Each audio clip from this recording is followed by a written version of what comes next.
Les épreuves sont là pour nous corriger, hein, Oui, oui, tout à fait, tout à fait.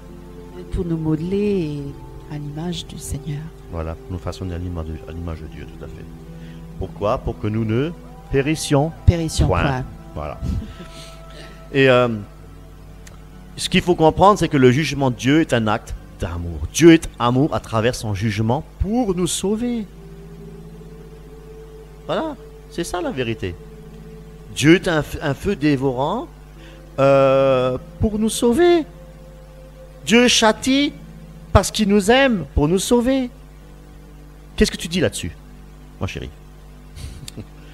Bah, il y a l'esprit, quand tu me parles de tout ça, c'est le verset dans 1 Corinthiens, le chapitre 1, le verset 18. Est-ce que tu peux peut-être le lire? Oui. Hein, chapitre 1, verset 18. Oui. Car la... Ah, voilà. Voilà. Oui, très bien. Ça me rappelle ça. Super. Car la prédication de la croix est une folie pour ceux qui périssent, mais pour nous qui sommes sauvés, elle est une puissance de Dieu. Voilà, exactement. Donc la prédication de la croix, c'est une folie pour ceux qui périssent. Hein, ça veut dire que ça les dépasse, mais pour nous qui sommes sauvés, c'est une puissance de Dieu. C'est un message. C'est pas un message populaire. On dit Dieu est amour, mais on ne sait pas qu'il a fallu que Jésus passe par la croix, hein, par le sacrifice, par la souffrance, par le rejet, par le mépris, la moquerie, hein, qu'il a fallu qu'il meure sur la croix. Donc, combien ont rejeté, voilà. Et donc Jésus, il est passé par le rejet, le mépris, hein. Et nous-mêmes, on va peut-être aussi passer par le rejet, le mépris. On n'est pas forcément aimé quand on commence à annoncer un message tel que le message de la croix, la prédication de la croix. Alors que, voilà, et même les apôtres, ils ont été rejetés. Hein. Alors que certains chrétiens, prédicateurs, ils ont tellement de succès. De nos jours, hein. Enfin, à l'époque aussi, il y en avait peut-être déjà, mais je veux dire, maintenant, on le voit à travers Sous Internet. une autre forme, oui. On voit plus les choses parce qu'on a Internet, on est plus au courant et à cause des médias. Mais ces prédicateurs-là, ils ont tellement de succès, ils sont tellement riches, ils ont la gloire, hein, la gloire sur la terre.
Quelle comparaison avec Jésus, hein, et les apôtres, hein, qui n'avaient même pas de quoi se reposer la tête, ou reposer la tête.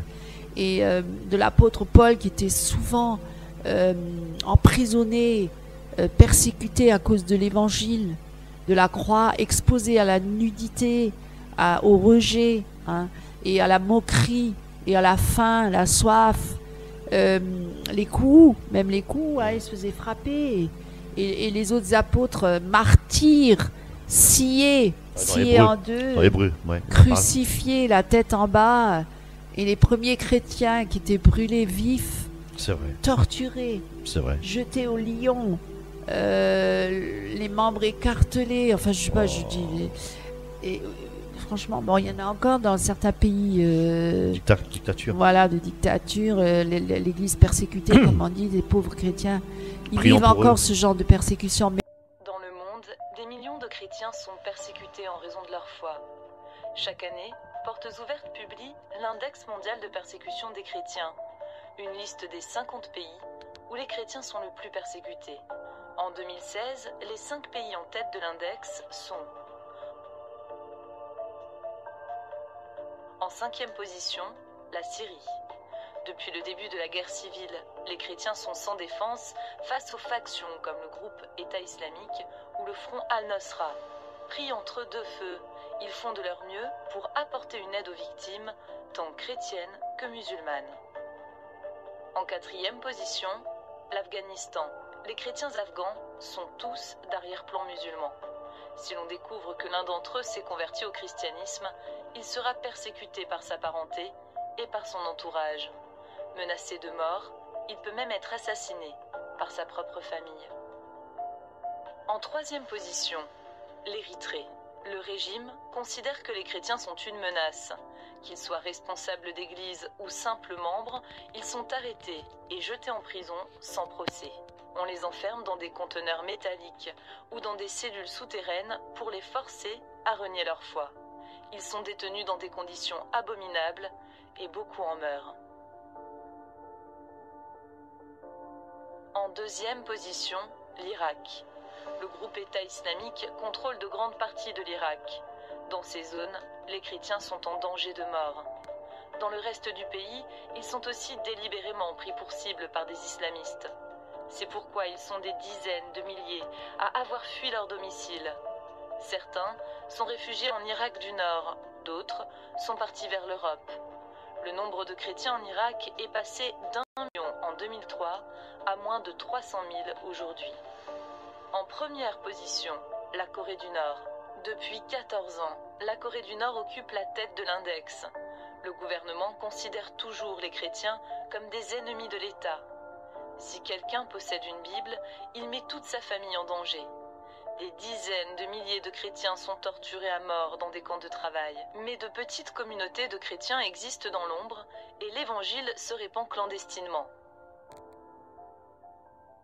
Des millions de chrétiens se voient renier leurs droits et souffrent gravement de persécutions simplement parce qu'ils sont chrétiens.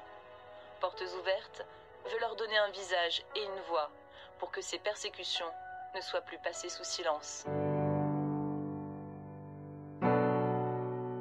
For the last year, I've been hearing about the persecution of the pastors and the missionaries and just the Christians in general in India, in the Orissa area. And my heart's been stirred toward it. But just recently I saw a video of some of the persecution, and I just wasn't ready for it.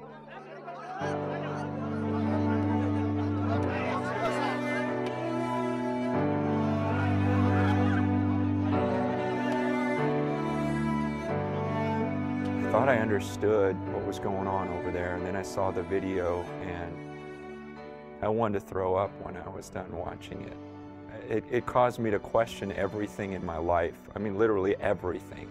Everything about me, everything about church. I mean, when I saw these men of God literally being beaten, I've never seen someone being beaten to death. I've never seen people getting mobbed and literally, I'm not sure that I've even seen death in a violent manner. And when it's the real thing, it just makes you sick. You knew it was going on, but to see it, I can't explain it.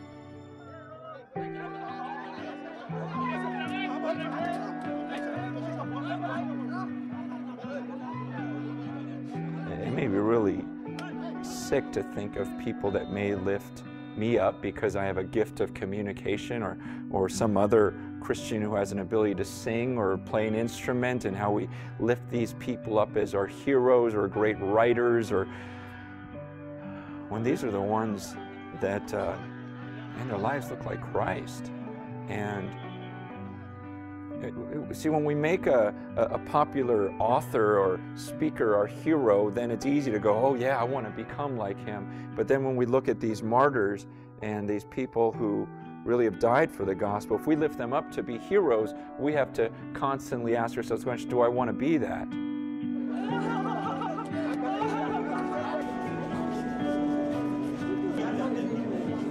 When I talk to the people in India that are going through it, they're not asking for money, they're just asking that we remember them, that we would pray for them, because they're saying many people are converting out of Christianity out of fear, because people are saying, look, if you get out of Christianity, we won't do this to you.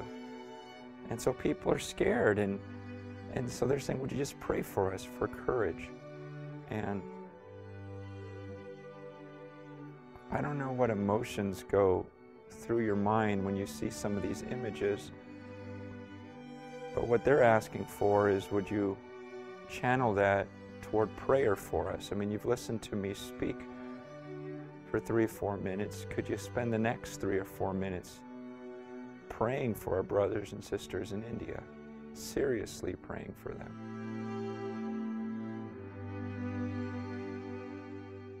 Alors nous là, dans ces milieux très, comment dire, les pays développés, capitalistes, et ben on est chrétien aujourd'hui. C'est quoi le succès? C'est pas la persécution, c'est rouler en Rolls-Royce, c'est d'avoir le plus de doigts possible pour bien se remplir les poches. Plus l'église est grande et plus on se remplit les poches, et même en Afrique, hein, énormément. Énormément. Quel contraste avec les premiers chrétiens. Wow.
Jésus. Laissez-moi entendre un cri de joie. 1, 2, 3. Oh, yeah. Est-ce que vous êtes prêts à célébrer le Dieu au-dessus de tout? On y va. Et 1, 2, 3.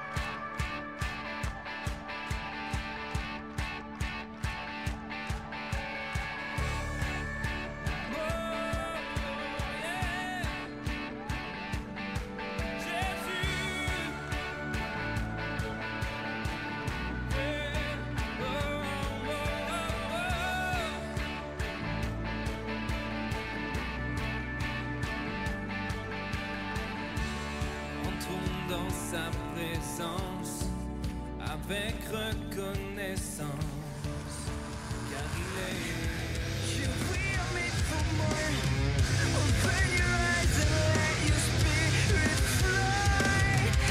C'est un style musical qui n'est pas toujours bien compris. Alors c'est un groupe spécial parce que c'est un groupe chrétien qui a un message positif à diffuser. On essaye de faire de la musique pour l'âme, qui fait du bien à l'âme. Puissant, précis et mélodique, leur métal bouscule et transcende. Et pour cause, les Space in Your Face mettent leur passion pour la gloire de Dieu. Musique métal et foi chrétienne seraient-elles compatibles? Rencontre avec David. Je suis le batteur du groupe. Manu. Je suis guitariste. Simon. Alors, je suis bassiste du groupe Space in Your Face. Nicolas. Je suis un peu l'homme à tout faire. Jonathan. Je suis arrivé dans le groupe en juin. Des apôtres bien ancrés dans le métal.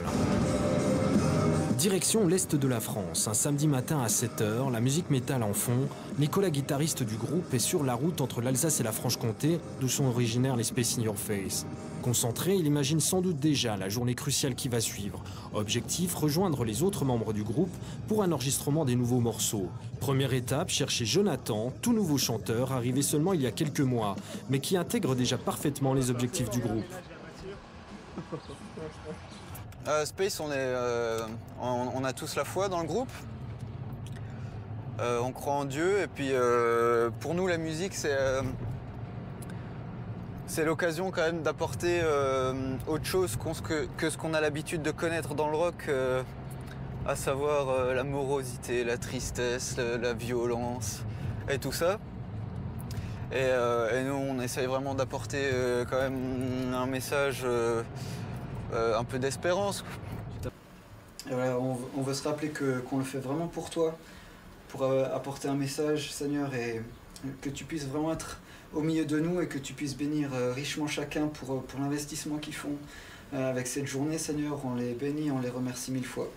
Merci pour tout, Seigneur. On se prend de la distance, réfléchis ton orgueil. On se prend de la distance, réfléchis ton orgueil. Restons unis, unis dans l'action. Restons unis, nous ferons vibrer les consciences. Faire vibrer les consciences.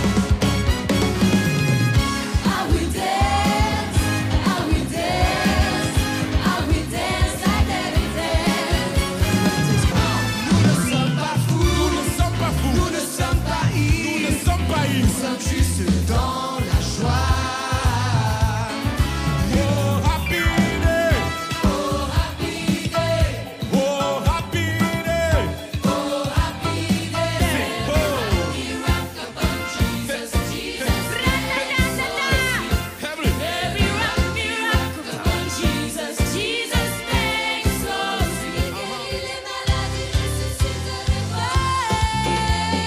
Toujours il ne change pas.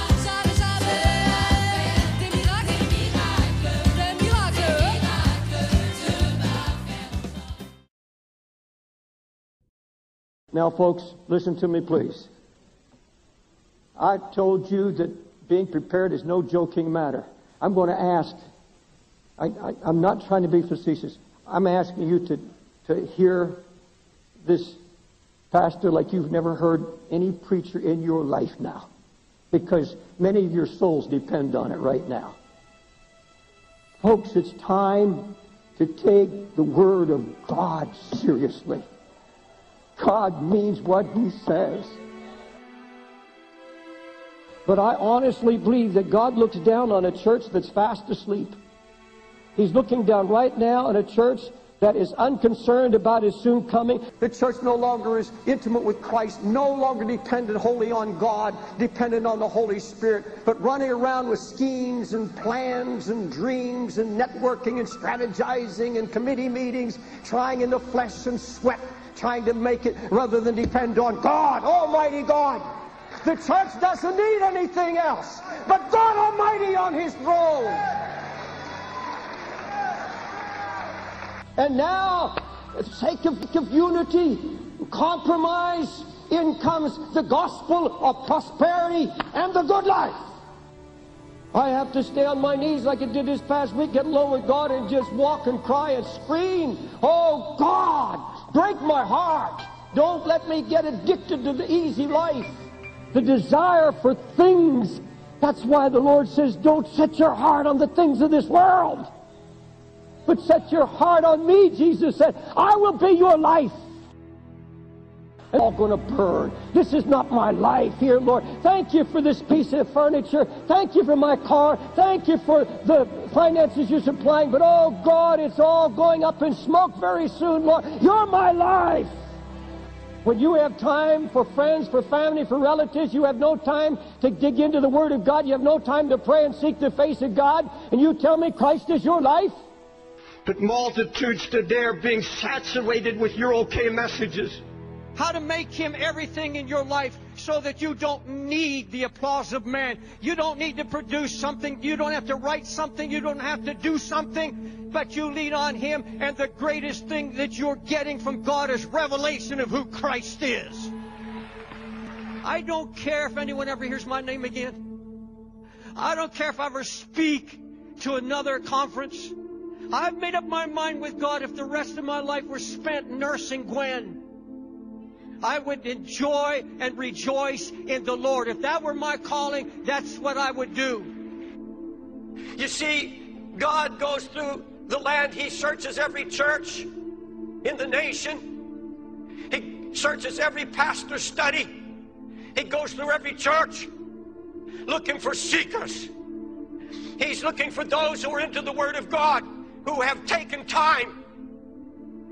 If we are not seeking His face, we are in no position to receive His blessings. In the United States, we're getting letters now from pastors' wives who said, I've been trying to find out why my husband has changed. He doesn't love me anymore. He's empty in the pulpit. He has no anointing.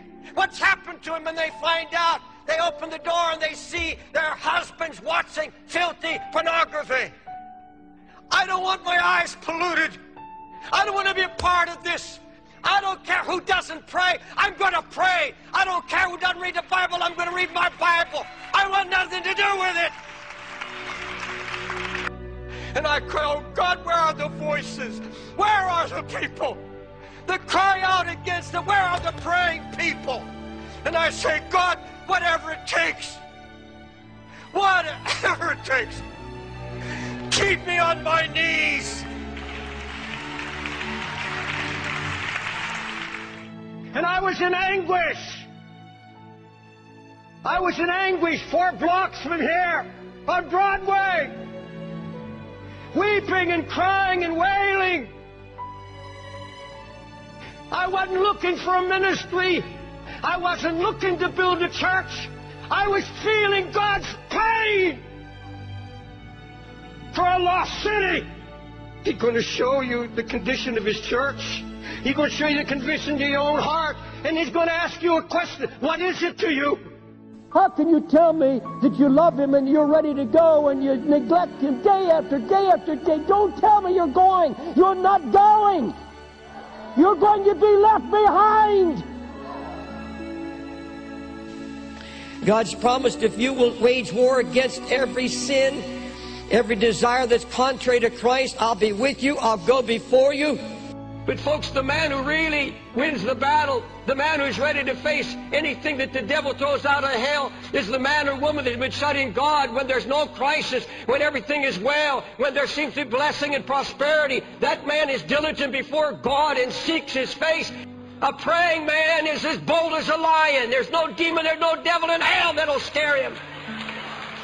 What God desires more than anything, and I think what blesses the heart of God in heaven, is that those in their good times when all is well, they're not parked in front of a television set watching some filth. They're not foolishly laughing at some program. They are taking special loving time alone with God. They're praying for their families, building up faith for the hour of tribulation. They're seeking the face of God.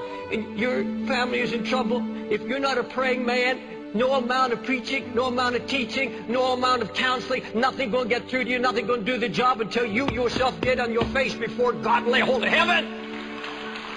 Keep us on our face. God, keep me broken. God, keep this church broken. God, don't let us sit back on a crest of blessing and get lazy and see disorder come again to this house. We don't just want crowds. We want your glory in this house, oh God. We want your glory and your power. I tremble at your word. Let us tremble this morning that it's possible for godly men and godly women who once prayed, who once had such an anointing, to finally lose it. This day of temptation when all hell is breaking loose, God help us determine I will seek God. I will seek God with all my heart and all my soul and all my strength and all that's in me. That we must not forget, never forget, God's grief against sin in His house, in our own lives. We'll preach grace, we will preach mercy. But folks, I want you to know something. God says the day of grace is about to end. The day of grace is coming to an end. Beloved, the Lord loves His church. He loves His people with an undying love. But we are so bent on going our own way. We're so bent on drifting. We're so bent on giving up that burden of the Lord. That's why God has to keep building a fire on this. I know He has to do that in me. He has to do that in me every day. He has to keep stirring my heart. God says, I'm moving. I'm going to do what I promised to do in the last days. Hallelujah. Through the pouring out of the Holy Ghost. God is going to sanctify His church. He's going to sanctify His pulpit. Folks, God has a plan He's working on. You can't see it. I'll tell you, if you knew what God had in store for you, if you seek Him, you'd be so rejoicing you couldn't contain yourself right now. But that's not going to happen if I don't seek Him. I can abort that whole plan and end up in disaster and ruin. Right now, you set your heart. Here's your prophetic word from heaven. If you seek me, you'll find me. Jésus disait, celui qui veut me suivre pieusement, celui-là, il sera persécuté. Et alors, c'est quoi tous ces chrétiens là qui recherchent leur propre gloire, hein, leur propre gloire et bien, et voilà. Donc, on est vraiment, c'est un monde de fous hein, actuellement. Tous ces grandes méga church, voilà, c'est incroyable. Eh bien, ce message de Ninive s'adresse à vous aussi particulièrement, car oui, il y a un jugement de Dieu qui tombe. Parce que là, on ne croirait pas qu'il y a un jugement dans ces églises-là. Ces gens, ils font ce qu'ils veulent. Ils jouissent de tous les bienfaits de la terre, ils vivent comme le monde, hein, ils sont mondains. Et ils ne pensent pas qu'il y a un jugement qui va venir. Pour eux, il n'y a pas de jugement. Non, parce qu'ils pensent être dans la vérité. Ils proclament l'évangile de prospérité. Ils pensent que c'est en donnant des passages hors contexte, surtout de l'ancienne alliance. Et même de prêcher des hérésies. Ils ne pensent pas qu'il y a un jugement qui va tomber sur eux, je pense. Et ils ne pensent pas que le jugement commence par la maison de Dieu, hein, la maison du Seigneur. Voilà.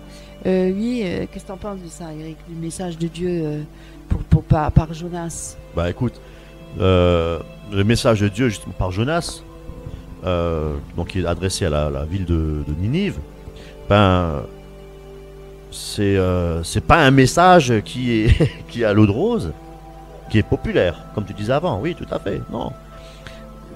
C'est quoi le message de Jonas, hein, est-ce qu'il criait, est-ce qu'il disait aimez-vous, chantez, dansez en mon nom, accomplissez vos rêves, Dieu t'aime, Dieu veut que tu t'épanouisses, l'évangile du bien-être, hein, voilà, donc il y a encore des églises, il y a encore des salles de massage, hein. On va y arriver, hein. Accomplissez vos rêves, c'est vrai, hein. Accomplissez vos rêves. Avec Jésus, vous pourrez accomplir vos rêves. Ta destinée. Ouais, la destinée. Ouais, enfin bref, voilà. L'évangile du bien-être, soyez riches et prospères, car voilà, parce que Dieu est riche, parce que Dieu prospère, alors ben, vous aussi vous allez recevoir l'onction de Dieu, vous allez prospérer, vous allez être riche, etc. Hein? Et Parce que Dieu pourvoit. Dieu pourvoit. Donnez, donnez, donnez, donnez. Plus vous donnez, plus vous allez être récompensé. Gloire à Dieu. Vous êtes à la tête et non à la queue. Vous êtes à la tête, non. Rick Warren, non? Oui, tout à fait. Hors contexte. Vous êtes à la tête, non la queue. C'est un passage, un verset qui est sorti de son contexte. Il faut lire les... Oh, bien. Alors, recherchez le royaume de Dieu sur cette terre. Hein, soyez comme Salomon, riche. Hein, vous régnez déjà maintenant. Hein, vous avez déjà la victoire aujourd'hui parce que Jésus a la victoire. Vous l'avez aussi. Hein, vous êtes des dieux aujourd'hui comme Jésus-Christ. Hein, voilà. Vous êtes des dieux. Et pour accentuer tout cela, hein, pour attirer encore plus de gens à vous, faites des miracles, faites des guérisons en mon nom, guérissez. Non, mes amis. Non. Du temps de Noé, 8 seulement ont été sauvés. Il en arrivera dans la même chose à la temps de la fin, c'est écrit dans la Bible. Alors c'est quoi ce dernier réveil mondial là? C'est quoi tout ça là? C'est le réveil d'une religion unique. Et là, beaucoup vont y aller. C'est ça le réveil mondial. Le réveil d'une nouvelle ordre mondial. Disons les choses comme elles le sont. Mais là, les petits groupes seront cachés. Hein, dans leur maison, dans les grottes, hein, parce que on va y arriver, hein, seront cachés, hein, justement, les vrais chrétiens. Voilà. C'est dramatique, mais c'est la vérité. Non, mes amis. Le message que Jonas a adressé au peuple de Ninive, c'est celui-ci. Écoutez bien, ouvrez bien grand vos oreilles. Encore 40 jours et Ninive est détruite. Voilà. Tu te repens pas, je te détruis. Voilà Dieu. Dieu est juste. Une église apostate, hein, une église où on ne prêche pas la croix. Moi, j'ai mon peuple. Et c'est un petit nombre qui sera sauvé. Comme ce fut au temps de Noé, arrivera aujourd'hui. Dans 40 jours. Dieu va détruire. Le message doit être annoncé de cette manière-là. Voilà. Le message n'est pas, comme tu disais, populaire et ne sera jamais populaire. Mais c'est un appel. Comme Jonas, nous devons l'annoncer. Comme c'est écrit, les hommes doivent se repentir de leurs péchés, se détourner de leur mauvaise voie et revenir pleinement à Jésus-Christ, hein, et le reconnaître comme Sauveur et Seigneur. Hein. Le jugement de Dieu est proche. Les événements que nous voyons dans le monde s'accélèrent, hein, pour mettre en place ce nouvel ordre mondial. Et la venue forcément de l'Antéchrist est proche. Le retour du Seigneur Jésus-Christ arrive bientôt. Il est écrit dans la parole de Dieu que nous devons nous préparer. Nous ne devons pas être comme les vierges folles. Nous devons amasser justement comment dire, des réserves, de l'huile. Voilà. Et voilà, être rempli de l'Esprit Saint. Ce matin, tu m'as encore expliqué quelque chose. Si tu peux peut-être en parler. Que nous devons nous préparer pour ce qui va arriver. Nous devons nous préparer de ne pas apprendre à ne pas renier Jésus. Si tu peux en parler peut-être. Je veux dire que si nous sommes, qui va se passer par rapport à ce qui va se passer, évidemment, on sera certainement pas à l'abri de certaines persécutions et si là on n'est pas rempli du Saint-Esprit, de la vie de Christ en nous, si on n'est pas dans l'amour avec le Seigneur, dans la relation personnelle et profonde, dans la communion parfaite avec Dieu, on pourrait le renier. Parce que c'est ce qu'ils vont faire. Ils vont nous pousser à le renier. Ce qu'ils font d'ailleurs dans certains pays déjà aujourd'hui. Pour accepter le nouvel ordre mondial. De renier à Christ et d'accepter le nouvel ordre mondial. Alors, il y aura peut-être aussi, par rapport à même les vaccins maintenant qui commencent à être obligatoires, 11 vaccins depuis le 2018 qui ont été mis en place pour les nouveau-nés qui seront nés à partir de 2018. Ils seront obligés de faire 11 vaccins. Vous vous rendez compte, des vaccins qui sont très dangereux, qui peuvent provoquer des maladies et même des morts, parce qu'ils contiennent énormément de produits toxiques et puis Voilà, et donc il y a aussi la puce RFID qui veulent mettre en place pour dire que ceux qui n'auront pas cette puce, cette micro-puce insérée, implantée au niveau de la main du front, je ne sais pas, oui, la main, eh ben, ils ne pourront pas acheter ni vendre parce que de plus en plus on a dans l'intention de l'argent liquide va disparaître, ils veulent l'enlever du marché, les gens ne pourront plus que acheter ou vendre avec leur carte bancaire. Guerre civile en prévision. Donc c'est les banques qui vont gérer tout ça, les banques ont le monopole, les banques dominent sur tous les hommes finalement. C'est les banques qui sont les maîtres du monde et derrière tout ça se cache bien sûr. C'est très imminent. Les Rothschild, les Rockefeller, en fait tous ces grands, ces élites qui sont à la tête de cette machination diabolique. Voilà, et donc ouvrons nos yeux. Ouvrons nos yeux et préparons-nous. À ne pas renier le Seigneur. Accrochons-nous à Christ, sanctifions-nous, purifions-nous, demandons au Seigneur qu'est-ce qui ne va pas dans notre vie. Aide-moi à renoncer, aide-moi à me délivrer de tout ça. Et si j'ai encore péché dans ma vie, des péchés, ben, Seigneur, pardonne-moi, délivre-moi, que je me repente de tout ça. Préparons-nous, je veux être là, je veux faire partie de ceux qui vont être enlevés. Parce que voilà, je pense que tout chrétien voudra être enlevé, bien sûr, avec Christ, dans les nuées et ne pas passer par la grande tribulation. Alors comme tu disais, on va peut-être une fois en faire une émission là-dessus, si Dieu, le Seigneur le permet. Est-ce que nous passerons la grande tribulation ou pas? Est-ce que nous partons avant, après ou pendant? Il y a beaucoup de polémiques là-dessus aussi dans le milieu chrétien. Nous ne voulons pas en parler maintenant, mais en tout cas, moi je dis soyez prêts, mes amis, soyez prêts. Sanctifiez-vous, purifiez-vous et détournez-vous de vos mauvaises voies si vous êtes égarés. Ne vous laissez plus séduire par les hommes. Ne courez plus après les hommes. Ne courez plus après les miracles. Ne courez plus.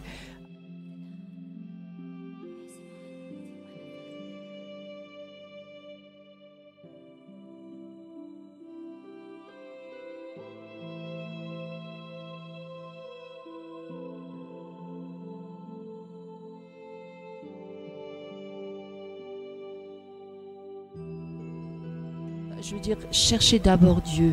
Cherchez-le de tout votre cœur, de toute votre âme, de toutes vos forces. Chez vous, à la maison, dans votre chambre, dans le secret de votre chambre. Amen. Et le Seigneur se laissera trouver par ceux qui le cherchent vraiment et réellement. Parce que là, c'est vraiment une affaire de personnel avec Christ. Bien sûr qu'il faut se réunir, être ensemble. Là, il est bon d'être unis dans l'amour du Seigneur. Les chrétiens, il est bon d'être ensemble. C'est là que la bénédiction du Seigneur coule. Mais il est aussi bon d'être personnellement avec Christ et d'avoir une relation personnelle avec le Seigneur. Bien entendu. Ça, c'est très important. Oui, parce que la foule, ça n'arrange pas toujours les choses. Oh non, au contraire. C'est pour ça que détourner. C'est pour ça que les prophètes étaient toujours des hommes seuls. Voilà, exactement. Pour être en communion avec le Seigneur. Solitude. Tout à fait. Alors, donc le message là de Ninive, d'ailleurs pour dire pourquoi on annonce ce message. Parce que Dieu ne parle pas directement au peuple. Dieu parle toujours à travers des messagers, quand même, quelque part. Oui. Comme là, Ninive, Dieu, il a d'abord parlé à Jonas. Comme il dit, va. Alors, c'est pas au monde directement que Dieu parle. Il va s'adresser d'abord pour commencer à qui? Il va commencer à parler à nous. C'est pour ça qu'on est assis là, d'ailleurs. Voilà. Parce que Dieu aurait pu faire l'œuvre sans nous. Dieu peut parler, et pourquoi à nous? Même susciter les pierres. D'ailleurs, il a dit, si tu ne vas pas prêcher, évangéliser, il va susciter les pierres, ils vont crier pour lui. Donc, quelque part, on a été envoyé dans le sens qu'il faut parler de tout ça. Et pourquoi nous, tu disais? Parce que le jugement de Dieu commence par la maison de Dieu. Voilà, parce que c'est ça. Avant de commencer par le monde, il va commencer par le peuple de Dieu. Et si nous voulons parler au monde, il faut d'abord laisser à Dieu le soin de nous parler, travailler aussi. Pour qu'on soit après crédible auprès de gens du dehors. Il faut que nous écoutions la parole de Dieu. Parce que oui, l'Église, c'est le phare, c'est la lumière allumée là, au milieu des ténèbres. C'est la lampe allumée dans le monde. Voilà, on ne doit pas être caché dans le sens là. On doit être la lumière du monde. On doit être la lumière du monde. Mais pour ça, il faut que nous écoutions la parole de Dieu. Oui. Parce que combien se rit maintenant de nous dans le monde? Je dis, c'est ça les chrétiens, même les musulmans se moquent de nous. Parce qu'ils voient tellement de choses abominables, aberrantes dans les milieux chrétiens. hein, des choses incroyables. Je ne vais pas aller jusqu'à dire que les chrétiens ils mangent de l'herbe par terre comme des moutons. En Afrique, ils font ça. Ils envoûtent tellement les gens, il y a tellement d'envoûtement et tellement de sorcellerie, dans les églises. manipulation, hypnotisme. Mentale, de l'hypnotisme. Enfin, je ne vais pas énumérer de nouveau toute la liste, oui. Mais le Kundalini, etc.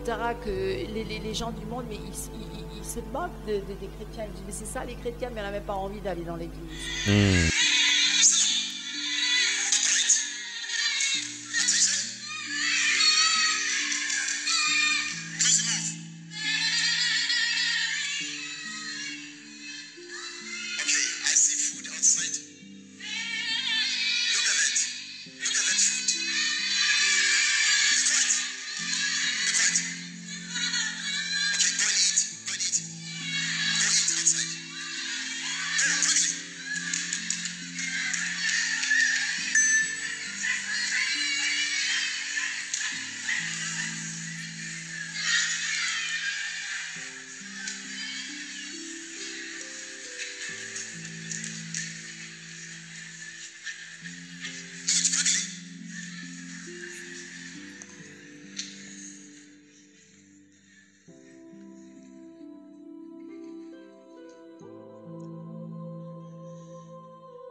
Puis alors, quand c'est pas les uns les autres qui se disputent et se querellent, et les querelles, là, des querelles de clochers.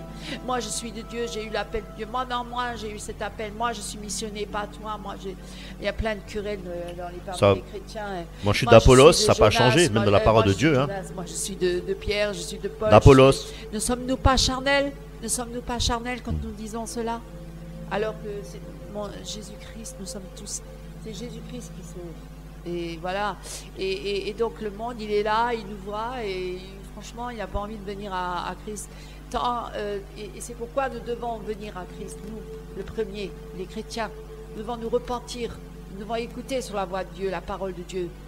Dieu ne peut rien dire au monde tant qu'il ne nous l'a pas dit à nous. Voilà. Nous qui sommes les porte-paroles, les messagers de Dieu.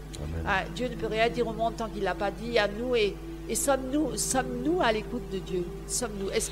Comme Dieu a parlé à Jonas, comme Dieu voulait parler à Ninive en passant par Jonas. Est-ce que nous-mêmes, chrétiens, mes bien-aimés, sommes-nous à l'écoute de Dieu pour parler au monde? Comme Jonas, il a dit, Jonas, lève-toi et va. Et le maître a parlé. Oui. Est-ce que le serviteur, il a à faire quoi? Il a juste à obéir. Pourquoi est-ce qu'on a tellement de querelles de clochers? Parce que les uns disent non, mais moi je suis pour le voile et moi je suis pas pour le voile. Non, moi c'est le parler en langue, il est juste. Non, le parler en langue, il est pas juste. Les aliments. Les aliments. Est-ce qu'on doit manger du porc ou pas? Le Shabbat. Est-ce qu'on doit s'habiller de cette manière-là ou pas? Est-ce qu'on doit porter des pantalons? Non, on va aller en enfer les femmes. Le Shabbat. Le Shabbat, est-ce qu'il faut le faire ou pas? On perd tellement de temps. Et tellement de temps. Tout est accompli. Il veut ça. Il veut qu'on perde du temps et qu'on tourne en rond, et on n'obéit pas au Seigneur. Non. Hein. Et qu'est-ce qu'il dit, le maître? Il dit, le maître, va, annonce à mon peuple que je vais bientôt revenir, qu'il se repent. Et le serviteur, il n'a plus qu'à obéir. Voilà. Ça, c'est le message qui est adressé à chacun d'entre nous. Et pour aller là où je veux que tu ailles. Pas là où moi je nous veux voulons aller. Oui. Là où moi je vais aller. Moi j'ai une mission en Afrique, j'y aille. J'ai une mission en Asie, Tibet. en Amérique, au Tibet ou l'Himalaya, parce que ça me plaît l'Himalaya. J'ai toujours rêvé d'aller à l'Himalaya. Mais c'est pas sûr que Dieu m'appelle pour ça. C'est pas sûr que je suis appelé pour aller vers les Africains ou en Afrique ou au Togo, je ne sais où. Mais je suis peut-être appelé juste à rester en France, peut-être dans mon quartier. Enfin, peu importe. Là où Dieu m'envoie. Là où Dieu m'envoie. C'est là, je dois obéir. Alléluia. Là où toi, tu veux que j'aille. Seigneur, je dis comme Samuel, Seigneur, parle, ton serviteur écoute. Amen, parle, voilà. Et ton serviteur obéit, écoute. Et allez là où veux-tu que j'aille. Que d'amertume nous serait épargnée. Hein? Parce que si nous aurions obéi dès le début, tout de suite, que nous ne soyons pas comme Jonas, parce que Jonas aussi, c'est pour ça qu'il a eu tellement d'amertume. Et parfois aussi, les chrétiens ont beaucoup d'amertume parce qu'ils se sont trompés de chemin ou parce qu'ils ont désobéi à Dieu. Ils ne sont pas allés là où Dieu voulait qu'ils aillent. Ils sont allés dans une autre direction. Et là, Dieu ne les voulait pas là. Et alors après, ils sont là, ils disent, mais Seigneur, pourquoi tu ne me parles plus? Pourquoi ça se passe comme ça? Pourquoi les âmes ne se convertissent pas? Pourquoi il n'y a pas toutes ces choses que je dis? Excuse-moi de te couper. Tu m'avais une fois raconté une anecdote d'un couple qui, je crois, qui pensaient être appelés par... qu'ils ont dit, ils ont été appelés par Dieu, et ils ont tout quitté, maison, tout ça, et ils sont partis, je ne sais plus, en Angleterre, je ne sais plus où c'était. Oui, mais c'est pas les seuls, il y en a tellement. Mais c'est vrai, il y en a beaucoup, ils vendent même leurs biens, ils quittent tout, ils quittent maison, par une prophétie, parce qu'ils entendent une prophétie. Par un prophète. Et ils partent et ils vont...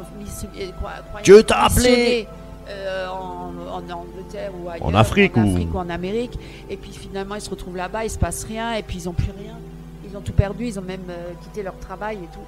Alors c'est très dangereux, c'est très grave. Ça arrive et très après, souvent. Après ils sont pleins d'amertume, plein d'animosité, et après ils vont même montrer du doigt, ils vont dire oui c'est à cause de ce chrétien-là, il m'a prophétisé ça, ou moi voilà. Et puis, si je faisais encore confiance aux hommes, je ne serais pas serviteur de Dieu. Galates 1, 10. Parce que celui-là m'a dit, bah tiens, moi je te sens bien là-bas dans ce pays-là et tout, je le sens bien, j'ai une vision aussi. Et puis attention, les visions, mes amis, attention. Les visions, il y en a tellement qui ont des visions, mais ça ne veut rien dire. Hein. Nous devons consulter l'Éternel. Il faut consulter l'Éternel. Moi, encore dernièrement, j'ai vu sur YouTube, c'était une femme, bon, je ne vais pas juger, mais une vision, elle a dit qu'elle a eu une vision que Dieu lui a montré qu'elle n'irait pas dans le ciel, elle ne serait pas enlevée.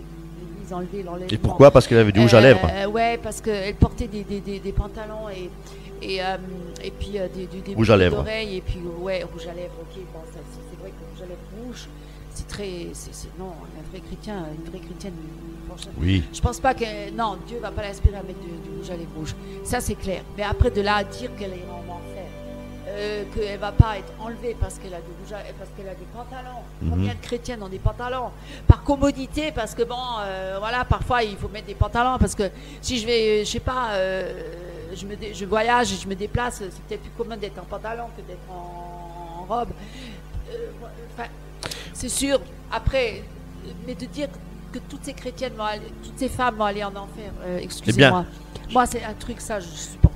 Ben, il y a une chose justement qui me vient à l'esprit, c'est bien ce que tu dis. Il y a une chose qui me vient à l'esprit justement, c'est que la parole de Dieu nous dit justement que c'est pas à nous de juger qui c'est qui va en enfer et qui c'est qui ne le va pas. C'est même pas à nous de le juger. Alors, si déjà on dit toi tu vas en enfer, toi tu vas au paradis, c'est complètement faux parce que c'est pas à nous de juger. C'est ces femmes-là qui reçoivent tous un appel de Dieu de plus en plus, et c'est surtout les Africaines. Très exaltées. Pas les rejeter, moi j'aime beaucoup les Africains. Mais bien entendu. On a eu beaucoup de contacts avec des Africains, on en a encore aujourd'hui, on les aime. C'est nos amis, c'est nos frères. C'est nos amis, nos frères, il n'y a pas de problème.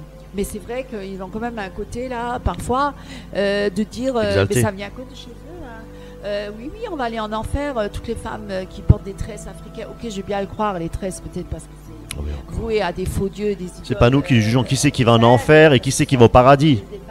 C'est l'œuvre de Dieu. Qui vendent ses cheveux, leurs propres cheveux, personne qui les vouent à des faux dieux, le dieu Vishnu, le dieu Krishna, enfin les dieux hindous. Oui. Oui, et c'est des démons. Forcément, peut-être là, oui, il ne faut pas mettre des faux cheveux. Mais c'est un autre domaine. Ça, c'est encore un autre domaine. C'est un autre domaine, ça. Mais là, donc, je veux dire que toutes ces aberrations, dans les églises, on perd notre temps, alors que Dieu, il nous appelle à crier haut et fort à l'église, repentez-vous de vos mauvaises voies, détournez-vous de vos mauvaises voies, et puis revenez à moi pleinement de tout votre cœur. Ninive, détourne-toi de tes mauvaises voies. Ninive, arrête de te vouer des faux cultes, des faux dieux, et toutes ces abominations, ces prostitutions, même ces prostitutions spirituelles.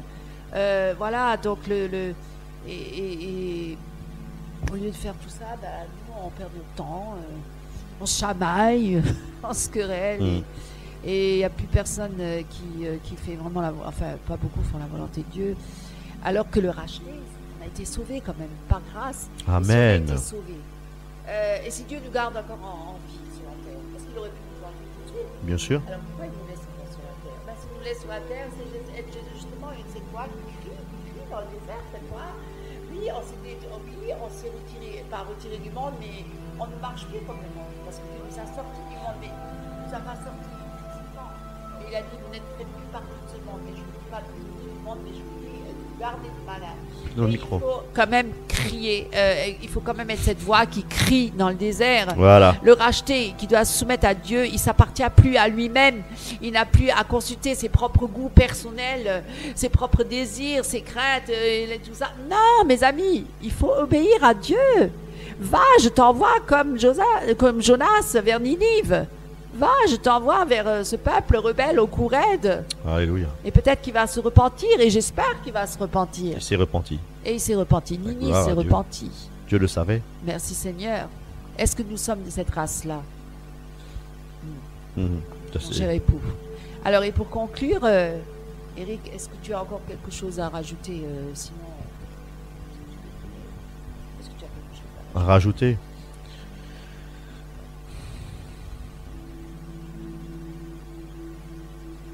Oui, je veux revenir sur ce que tu avais, un verset que tu avais lu tout à l'heure, et je veux le relire, tout simplement.